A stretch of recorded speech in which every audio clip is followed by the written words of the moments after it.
Biden and President Macron. Just a few hours ago, President Macron joined Vice President Harris for a briefing at NASA headquarters. The visit underscores our deepening collaboration on space and came on the heels of the very first U.S.-France comprehensive space dialogue, which was held in Paris last month, and it delivers on a commitment made by Vice President Harris and President Macron during her visit to Paris last year. Looking towards tomorrow, I know everyone is eager to hear more details about the state dinner itself. Today, the First Lady is actually happening right now, is hosting a media preview with the White House Social Secretary, Carlos Elizondo, followed by presentations from White House Executive Chef, Chris Comerford, and White House Executive Pastry Chef, Susie Morrison. At that preview, they are sharing information about the menu and the decor for the state dinner. I also wanted to share some good economic news. First, this morning, we learned that our economy grew at even stronger pace in the third quarter than we previously thought. American consumers continue to spend and American businesses continue to invest here at home at even stronger pace. Second, as of today, the average price of gas is now below $3.50 a gallon for the first time since February, before Putin's invasion of Ukraine. And the most common price for gas is $2.99. Gas prices are down about $1.52 per gallon since June, for a savings of $160 per month for American families with 2 cars. Finally, American consumers showed continued strength with record holiday spending, including on Black Friday and also this week on Cyber Monday. According to the National Retail Federation, a record number of holiday shoppers returned to stores from Thanksgiving through Monday. And Adobe Analytics reported consumers spent a record $35 billion online over just 5 days. It will take time to bring inflation back down to normal, but the American people showed that they still have confidence that the president's economic plan is indeed working. As the president said yesterday, he'll work with anyone, Democrat, Republican, or independent, with ideas on how we can provide working families breathing room and build a stronger, more resilient economy for the long haul. That's what the American people voted for in November. With that, Colleen, you want to kick us off? Sure, thank you. There are reports that the Islamic State leader has been killed, and wondered if you could confirm that, and also whether the U.S. was involved at all if it was a U.S.-led attack or, operation. So earlier today, ISIS publicly announced the death of al-Quraishi, the overall leader of ISIS. This follows the same fate of his predecessor, Aji Abdullah, who was killed in a U.S.-led raid in February in northwestern Syria. We are pleased to see the removal of ISIS's top leaders in such quick succession. The United States remains committed to countering the global threat from ISIS and stands ready to work with international partners who share that same goal.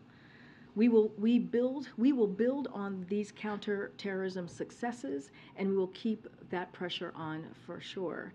As far as any involvement by the U.S. As it relates to the death of al-Quraishi, there was no result. It was not a result of any U.S. action. I can confirm. Thank you. And then another question on Indiana. The Indiana Attorney General has asked the state medical board to sanction the doctor who spoke out about performing an abortion on a 10-year-old girl from Ohio. I just wondered what the White House's thoughts were on that effort, whether it could potentially send a chilling effect or cause a chilling effect to other doctors, whether doctors should be speaking out about this. I just sort of wondered where the White House stood on this. So I can't speak about the details of the Indiana AG's request to the medical board, but there's a couple of things I do want to lay out and take a step back, because it's a truly horrifying situation. We're talking about a 10-year-old child here. who was raped and could not receive health care in her home state of Ohio and was forced to travel because she was raped and had to go to another state, clearly, as some of you have reported. A doctor who provided reproductive care to a child that was raped is now being accused of violating patient privacy by an elected official. That is what we're seeing, and that is what is currently happening. And if that was not enough, if that weren't enough, he is asking the state medical board to discipline the doctor for speaking out about patients in desperate need of care.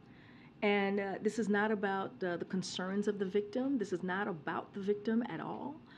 This is an elected official going after a doctor for helping a child who was raped and seeking health care. And broadly speaking here, and you've heard us say this before, I know there was a lot of concern in here back in October on whether there was too much focus on women's losing their constitutional right. And as you can see, there should be more concern. And these types of situations are very real, and they are very much an interest of the American people. We saw that in this past election. This is something that the American people care about. This is something that women care about. They want us to continue to fight for their rights, to fight for the freedom that they've had for almost 50 years when Roe was in place. So the facts that Americans do not want politicians making their healthcare decisions for them, and we saw that from Kentucky to Michigan. Americans rejected backwards, dangerous proposals. But what we continue to see from Republican officials just across the country is that they want to take away that right, to take away that freedom. So the president and the vice president is going to do everything that they can to continue to fight for Americans' freedom and for their rights. One more quick one. Sure. Sorry. The Prince and Princess of Wales are going to be in Boston this Friday, I think. Will the president meet them or see them or hang out with them? Hang out, okay. So the president intends to greet the Prince and Princess of Wales when he is in Boston. We are still finalizing and working through the details, so I don't have anything more to share, any more specifics to share on that. Okay, Mary. The president released a statement praising the House for passing this bill to avert a shutdown of the rails. He says he wants it on his desk immediately, but he didn't mention this separate bill guaranteeing 7 days of paid sick leave for rail workers. Does the president also back and support this legislation? Does he also want that on his desk? So I just want to say a couple of things. That the president believes that a bill averting a rail strike needs to reach his desk by this weekend. He is very clear about that because we need to protect the American families from a potential devastating effects of a rail shutdown. And we have talked about that numerous times, and the president was really clear about that when he put out his statement earlier this week. The president, of course, he supports paid sick leaves for all Americans, including rail workers, but he does not support any bill or amendment that will delay getting this bill to his desk by this Saturday. And he's been very clear about that. Again, he's a president for all Americans, and he believes that we need to avert this potential shutdown that would have a devastating effect on our economy, a devastating effect on jobs, a devastating effects in our communities across the country and our farms as well. What is the president's message to union workers, rail workers across the country, who backed the president, who helped him get elected, believed that he was standing with them, and who feel that he has betrayed them?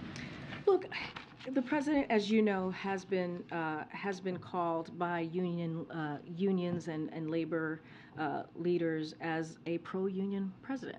And he takes that very seriously. He is the most pro-union president in history.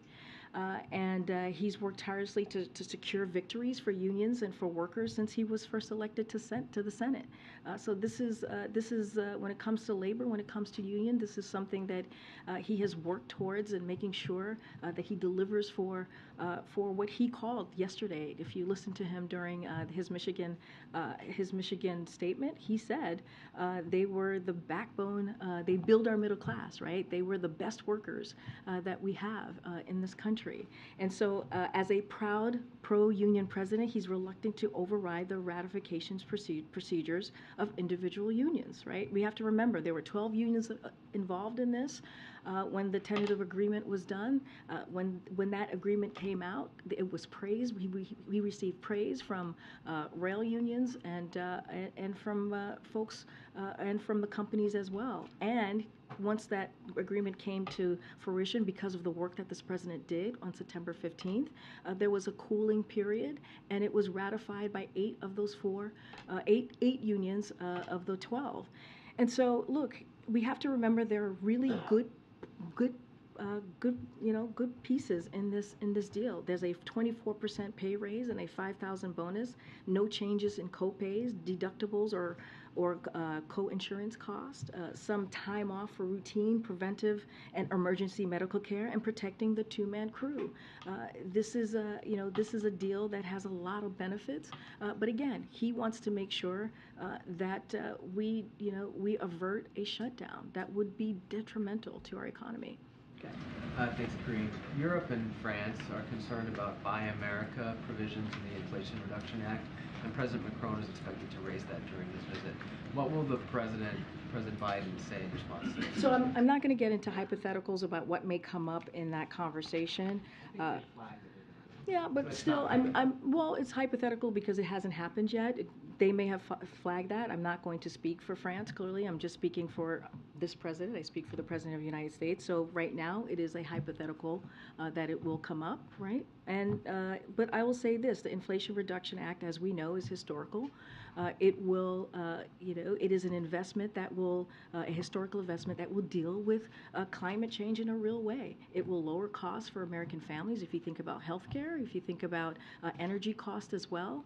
And just a couple of things. There's a number of provisions that will contribute to the growth of clean energy sector globally. And that is important to note. It presents significant opportunities for European firms, as well as benefits to EU energy security. And this is not a zero-sum game for us. And so we see a constructive path of engagement with the EU on this, and we continue to discuss this issue at all levels of the U.S. government. Again, I'm just not going to get ahead of what will be on the agenda in their conversation. It sounds like from your prepared response that you're prepared to talk about it. We're always prepared to talk about issues that may come up. Certainly with our allies. As you know, France is our oldest ally, and the president looks forward to meeting with President Macron. We read the news reports and your reportings as well. We have heard President Macron's comments. So of course we're ready to have that conversation, but just don't want to get into a potential hypothetical. Maybe it comes up and maybe it doesn't. But the president is very proud of this Inflation Reduction Act. It will have true benefits for American families, and it's historical. Do you have a response to Fed Chair Powell's remarks about inflation today? So I have a little bit of what we wanted to say about that. Give me one second here.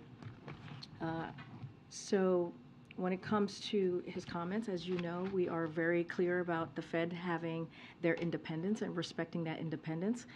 As we know, prior presidents have not made that clear, and it was not something that they did. Many of them did not do. So we want to give the Fed the space to do the work that they need. They have the best monetary tools to deal with inflation. Our economic team continues to believe that thanks to the president's economic team and his economic plan, we can bring inflation down without giving up the historic gains that we have made. Our economy has added 10 million jobs, and unemployment is near a 50-year low. And so, as I just stated, we saw that economic growth last quarter that was even stronger than previously estimated. It was previously estimated at 2.6%. Now we're seeing at 2.9%. So again, as the chair said today, bottlenecks in goods production are easing, and goods price inflation appears to be easing. And so that is important. But I want to be very clear. We're going to give them their their ability to work in an independent way and not going to interfere. And bless you. Thanks, Karine. Just to follow up a little bit on Mary's question, given the close ties the administration has to the labor movement, have there been conversations maybe behind the scenes kind of explaining the why here or kind of detailing the decision-making process with the labor movement? So, I mean, look, and we have said this, I said this the other day, Secretary Walsh has been in touch with the rail union, Secretary Buttigieg has been in touch with the companies. The president has been clearly in touch with congressional leaders in his administration, and Secretary Vilsack has been in close touch with the agriculture sector. But just to give a little bit of a timeline here, you know, the president and his team have been directly engaged in supporting negotiations and averting a shutdown for months now. In July, as you recall, like we've talked about it right here in the briefing room, the unions asked him to constitute a presidential emergency board, a request they made because they know he is indeed a pro-union president, and he did just that. After the PEB, he brought the full weight of his administration to bear to keep the parties at the table and to get employers to make concessions, and they did. So he made it possible for the unions to secure tentative agreements in September that secured a higher pay. I just mentioned 24%, and you've seen that also in the president's statement, and a $5,000 bonus for workers. Those tentative agreements kept our rail system working and prevented a disruption to our economy. And just want to add, you know, there was that cooling off period once that September 15th tentative agreement was made. In that cooling off period, those 12 unions were given the opportunity for them to ratify or vote for that tentative agreement. Again, 8 of them ratified it. That's a majority of the 12, and so we wanted to give the last 2 unions who voted in late November their opportunity to make their voices heard. And so that's kind of how you saw the process the last couple of months. We've been engaged. We've been certainly working with them on coming to this tentative agreement. And now we're at a place where the president has been very clear that we have to avert a rail shutdown, and he's asking Congress to act. He's very pleased by what the Speaker and the leadership was able to do today in the House to move that forward. Can I just ask one more quick one? This happened just an hour or 2 ago. It's maybe a little bit too new, but there were roughly a dozen Republican senators threatened to block the annual defense policy bill, which you guys need to finish before the end of the year. Unless they get a vote on an amendment that would end the military's COVID vaccine mandate. One, do you have a response to that push? And 2, more broadly, is there any thought to making changes on that anytime in the future? So look, this is the first I'm hearing of this. As you said, it's very new, and so I will certainly let the Department of Defense speak to their own COVID vaccine requirement. And so I'm just not going to get more into that. I'll talk to the team further as to exactly what the specifics are of these members and what they're saying. I just want to go back and clarify on the proposed 7-day paid leave amendment, or standalone, that was passed by the House, however it's taken on the Senate. Does the president support that proposal? So the president, again, believes that it is important to avert a rail strike. And that is what he's focusing on. And he wants to make sure that there's an agreement that's brought to his desk by the weekend to protect American families, to protect jobs, to protect farms, and to protect communities across the country. The president, of course, supports paid sick leave for all Americans and for including rail workers. This is something, as you have seen him over the past almost 2 years, talk about that and try to move forward in making sure in getting paid sick leave. But he understands there are not 60 votes, right? There are not 60 votes in the Senate to make that happen. His number one priority is making sure that we get this done. So he does not support any bill or amendment that will delay a bill that's getting to his desk by Saturday. 2 other quick ones. Does he have a plan to meet with the new House Democratic leadership? I don't have anything to preview for you at this time on a meeting. I don't have any calls to preview at this time. And this was brought up on a background call yesterday, previewing today's Tribal Nations Conference. And those on that call said they didn't have anything on. I'm just curious, maybe if you do. Does the president support the Cherokee Nation's push to get a non-voting delegate to the House of Representatives, which would make good on an 1835 treaty that was supposed to seek one. I'm just going to repeat what you heard on the background call. We just don't have anything to share on that at this time. Okay. Thank you, Karine. Kevin McCarthy says that he invited President Biden down to the border. How does the president RSVP? Well, we know the president's never been down to the border. The possible next speaker says that he wants him to go with him, so is he going to? So look, he's been there. He's been to the border, and since he took office. When did he go to the border? Since he took office, the President Biden has been taking action to fix our immigration system and secure our border, and that's why on day one he put forward an immigration reform, a piece of legislation to deal with what is currently happening at the border. But you know that we're not seeing that from Republicans. We're not seeing a willingness to work with us on you know, fixing a situation that's been around for decades now. Instead, they're doing political stunts. That's what they want to do. That's how they want to take care of the situation.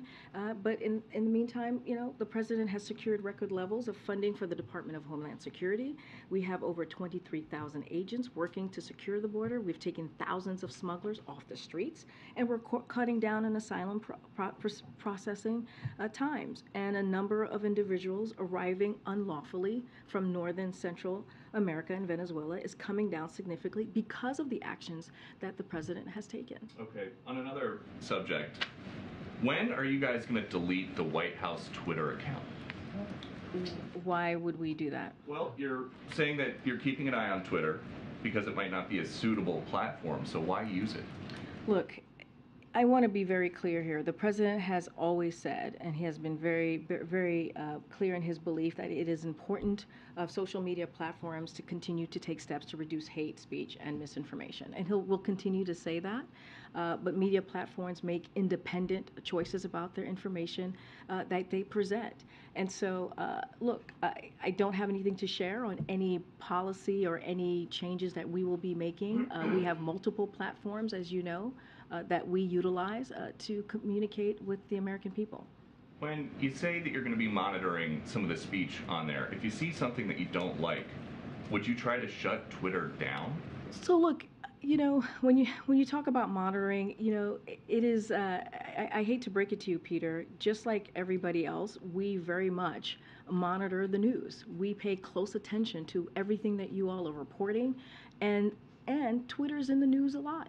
And so that's what we're paying attention to. We're paying attention to what is in the news and what is being reported on the misinformation that's out there. Let's not forget there's groups like NAACP, the Anti-Defamation League, and the public health leaders have been very vocal about their concerns as well. So yes, we are reading what you all are writing and looking at what you all are reporting about the misinformation that is out there. But, you know, I would hope that all Americans, including social media companies, civil rights organizations I just laid out, including Fox as well, will agree that we need to, call out hate speech and misinformation. Hi, Karine, thank you. Was there any consensus among the leaders yesterday about how to deal with the debt ceiling in the meeting the president hosted? So I don't have anything beyond what we laid out for you all in our readout, and as you know. Again, I don't have anything else to lay out. I'm not going to go beyond what we talked about. We talked about as you know, the president talked to them about the four leaders about the rail situation, the rail strike, and averting that, on making sure that we don't put the American people through an potential economic downturn, and also the government funding. Those are the things that I can tell you that they did definitely speak about. Just ticking off a couple fast ones here. Earlier we heard from John Kirby on this issue, but as hours matter here, I'm just going to ask for any update. Has the U.S. had any new contact with Paul Whalen in the course of today to get a better sense of his well-being? So I don't have anything else to share from beyond what you heard from my colleagues. Our embassy in Moscow has been working to understand exactly Paul's condition and why his family hasn't heard from him. It is a concern. We're all worried, very much worried about Paul and about Brittany Griner as well. As we have said repeatedly, they shouldn't be detained in the first place. They should be home with their families today. But we will keep working on bringing them home. Just don't have anything further to share. Let me ask you, you said that the president's going to have a chance to greet in some form the royals when they're in Boston later this week. He's supposed to be in Boston this week for a greeting with them, and it turns out for a Democratic fundraiser that's taking place there to help support Democratic candidates. Why is the president attending a Democratic fundraiser in Massachusetts and has no plans, as best we understand to this point, to go to Georgia where there is a Democratic candidate who's facing a tight challenge? So first, let me just say the Hatch Act, I want to be really careful. This is an ongoing race that's current, and so want to be careful on how. I just want to state that out there. The Hatch Act, I am covered on the Hatch Act. One of the things I would argue, Peter, that we saw the last several months is that it didn't matter where the president went. His message very much resonated. His message on his economic policy, how he was delivering for the American people. We talked about the bipartisan infrastructure legislation. We talked about the American Rescue Plan and how that was able to bring our economy back on track. We talked about the Inflation Reduction Act, and we made that contrast very clearly with Congress and what Republicans in Congress were trying to do, and that worked. Right, that worked. It was maybe to follow, which is yes, no.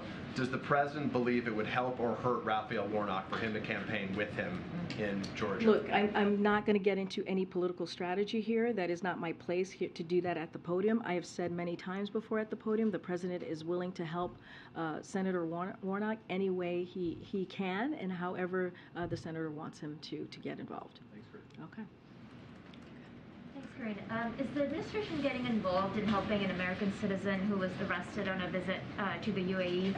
He's facing possible extradition to Egypt. He's criticized the Egyptian president and videos he made in the U.S.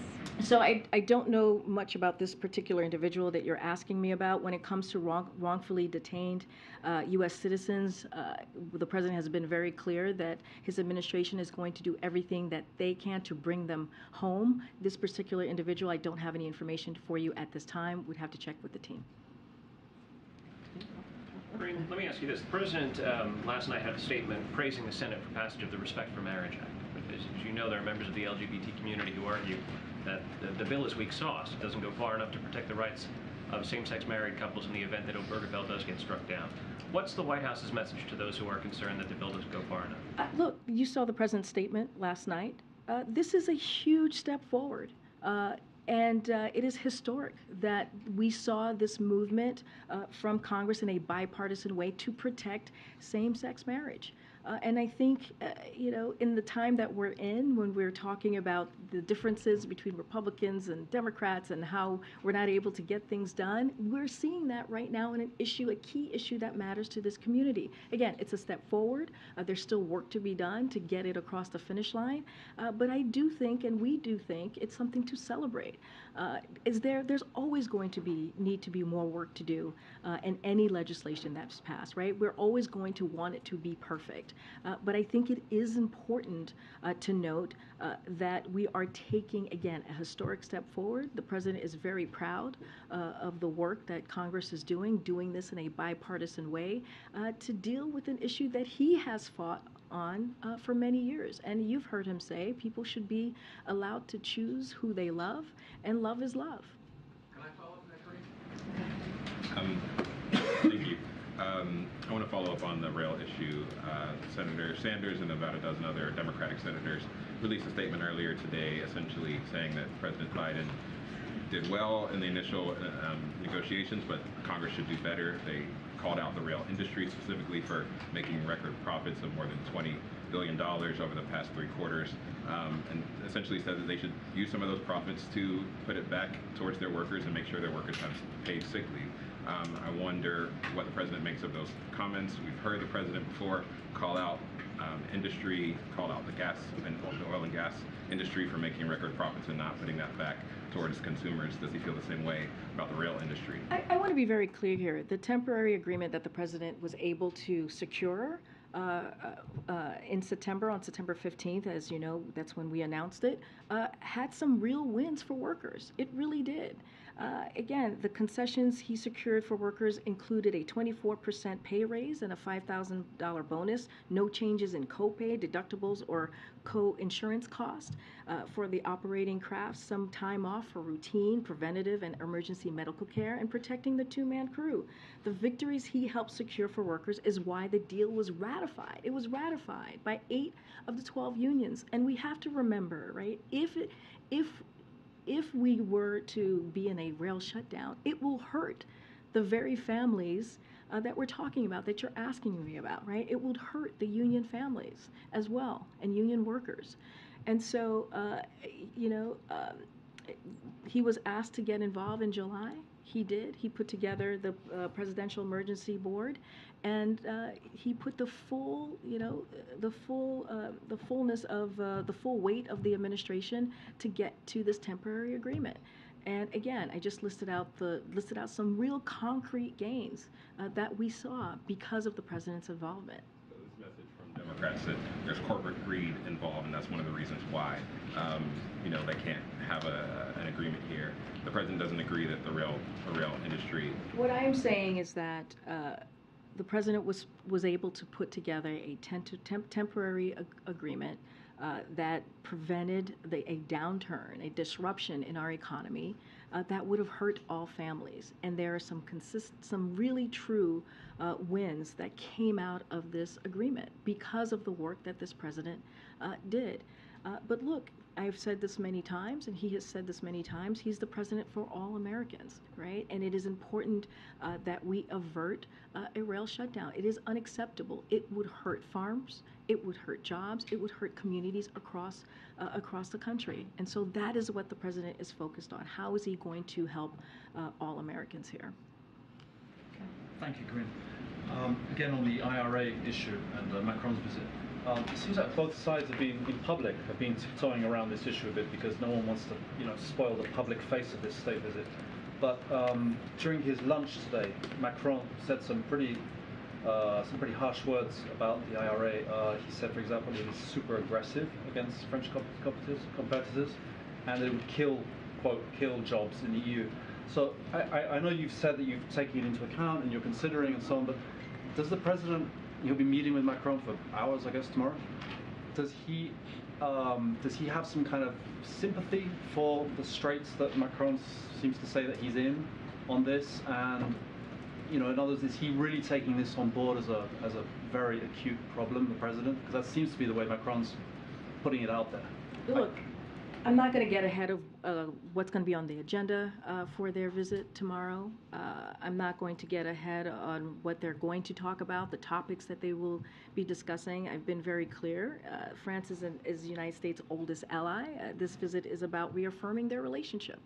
And you've seen yourselves the relationship in person when they've met a few times during this president's almost 2 years tenure here.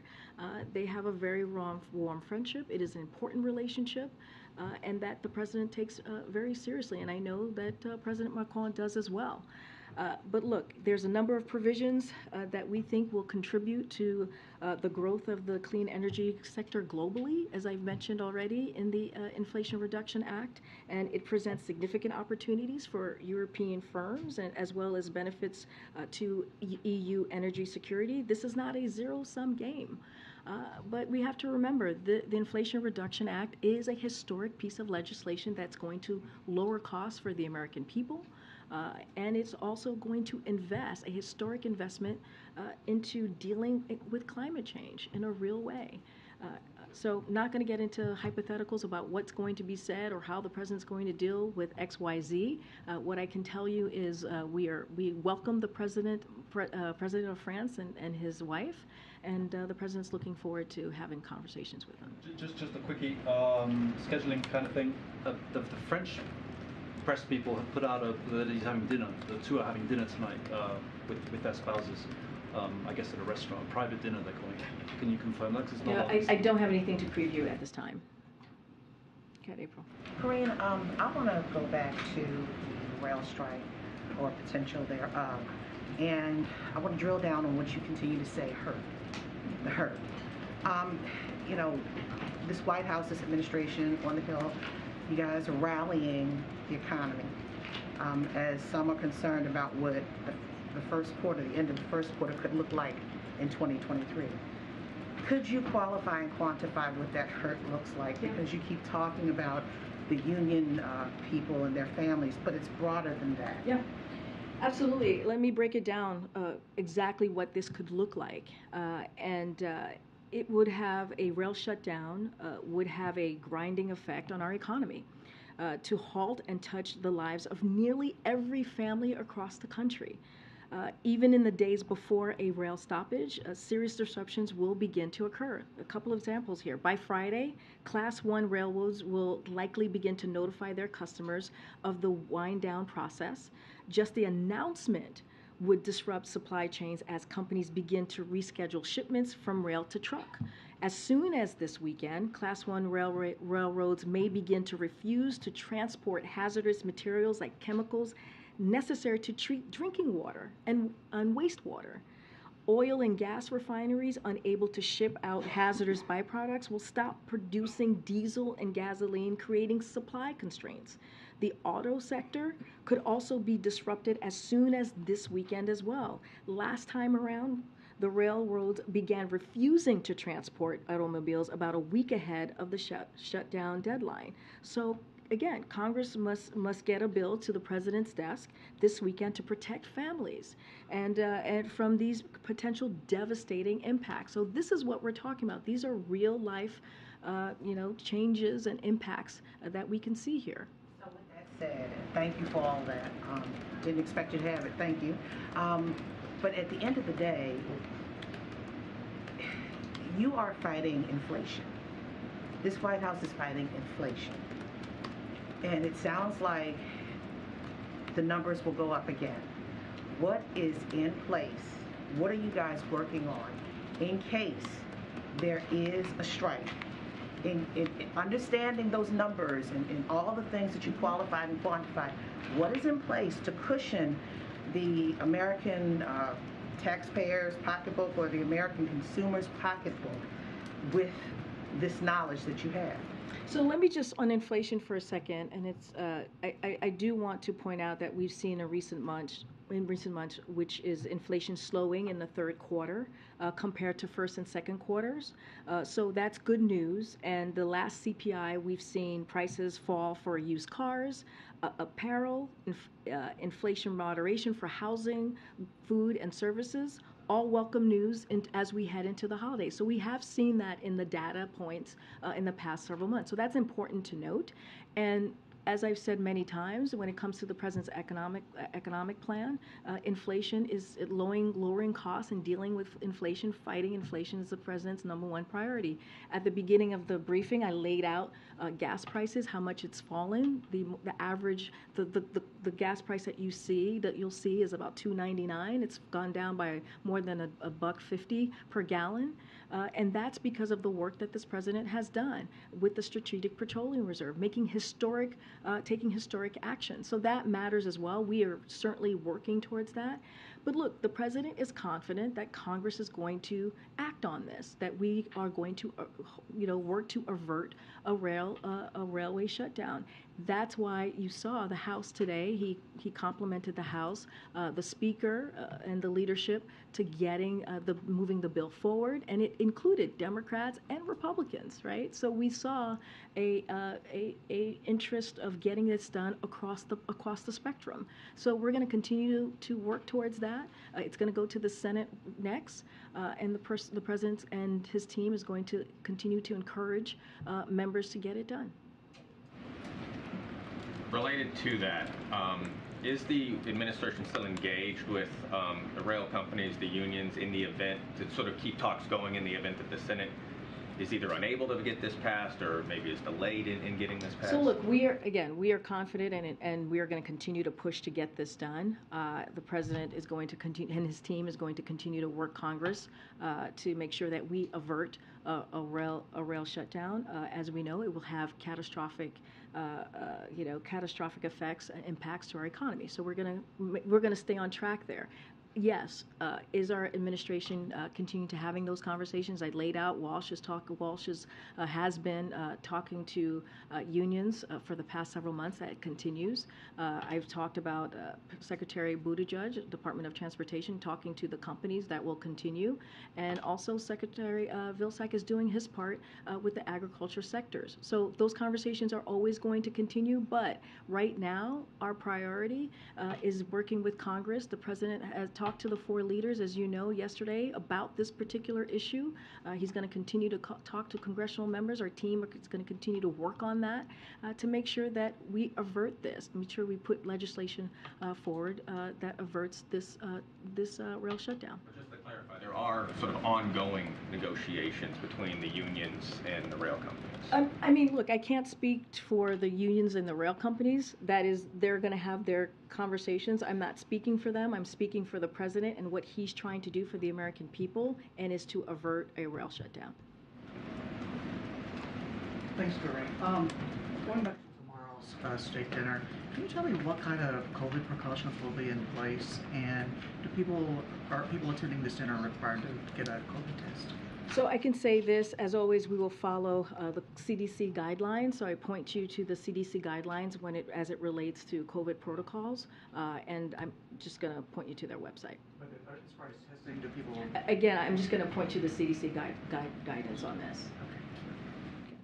Following up on the Powell comments, I know you can't comment on Fed policy, but can you just tell us how confident is the White House right now that the U.S. will be able to avoid a recession?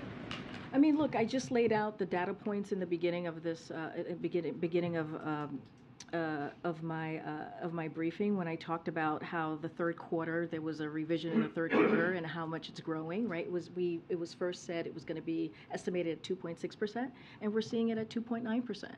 Look, we believe that this is an economy that's resilient.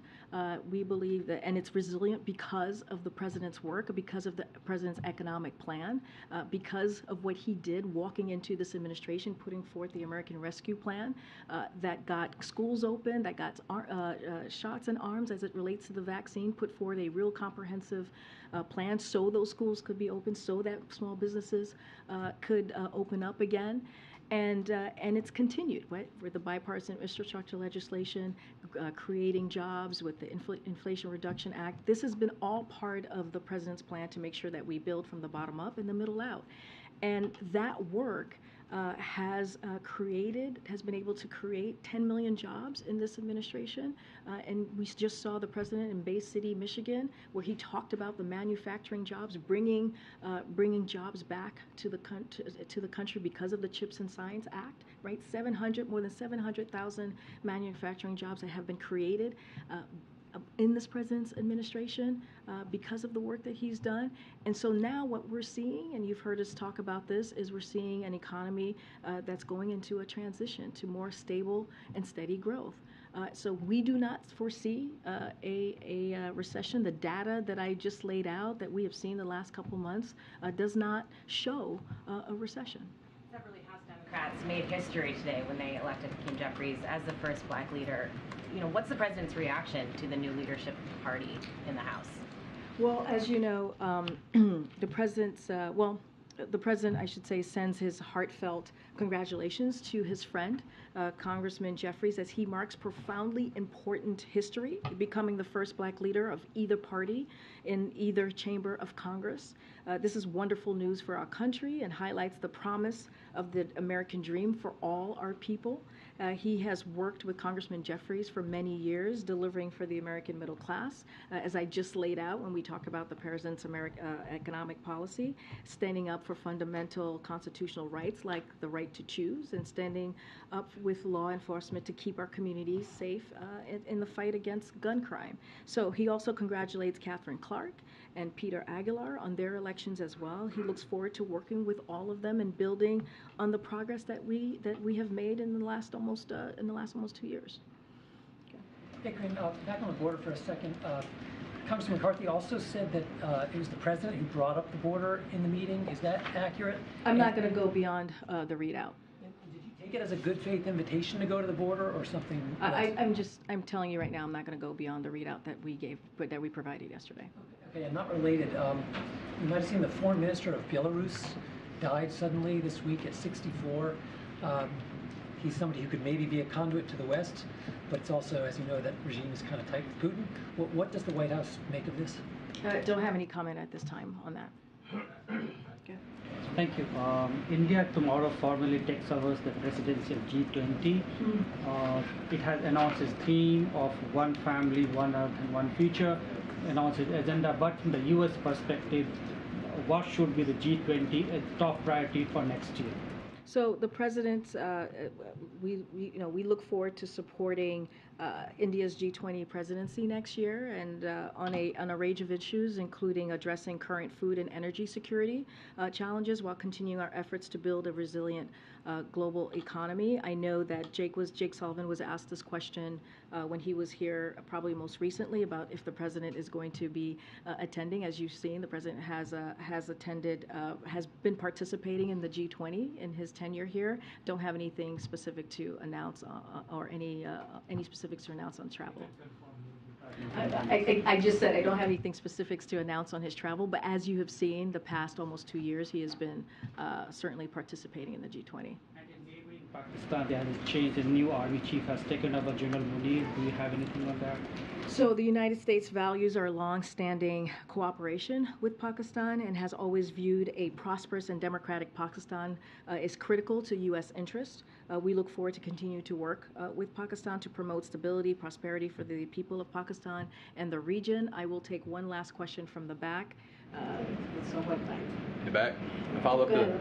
Thank you. Thank you. So I follow up on the. I just right here. Go ahead. On the potential. Thank you. Okay. I'm interested. Why hasn't the president been more involved in helping the DNC decide its early slate of presidential primary states? Obviously, there's 4 or 5 potential states, and there's been a sense that the White House hasn't, been public enough about which states it wants to go first. Look, I was asked this question recently. It is a political question. It is about the 2024 elections. I cannot speak to this, so I would refer you to the DNC. It's not something that I can speak to from here. One last question. Go ahead. Go ahead. The young lady in the back. Go ahead. Thank you. On the potential rail strike, some representatives today putting blame on the Biden administration, saying that it should have never come to this. What went wrong from the administration's point of view in September? We don't think anything went wrong. We believe that if you think about the timeline that I laid out, and that what the president and his team has been doing for the past several months, we've been directly involved, engaged in supporting negotiations and averting a shutdown, and we've been doing this for months.